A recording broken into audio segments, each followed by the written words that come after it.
પરબતભાઈ એક તરફ શંકરભાઈનો આભાર માની રહ્યા છે તો શંકરભાઈ બીજી બાજુ લોકોનો પણ આભાર માની રહ્યા છે ને એની સાથે સાથે કહી રહ્યા છે કે આ વાવ થરાદ જિલ્લો છે એ બહુ ઘણું બધું મને વાવ થરાદે આપ્યું છે અને થરાદે તો એટલું બધું આપ્યું છે જેનું હું ક્યારેય ઋણ ચૂકવી શકું એમ નથી। આંજણા ચૌધરી સમાજનો સત્કાર સમારંભ હતો અને એ વખતે શંકર ચૌધરીએ આ થરાદ માટે એવું કંઈક કહ્યું કે ભલભલાના હૃદયમાં એક સ્થાન શંકર ચૌધરીનું અલગ જ બનેલું છે, એ સ્થાન ઊંચું થઈ જાય અને પરબતભાઈના શબ્દોને પણ કદાચ થોડું સમર્થન પણ મળી જાય।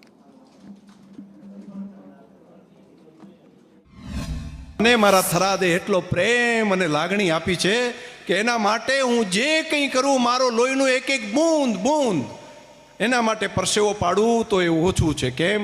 મને મારા થરાદે એટલો પ્રેમ ને લાગણી આપ્યું છે અને હવે તો જેમ દિવસો જાય એમ જ્યાં જવું ત્યાં વધારે પ્રેમ લાગણી આપે છે, વધારે સ્નેહ આપે છે। મને થાય છે કે હજુ વધારે કામ કરવું।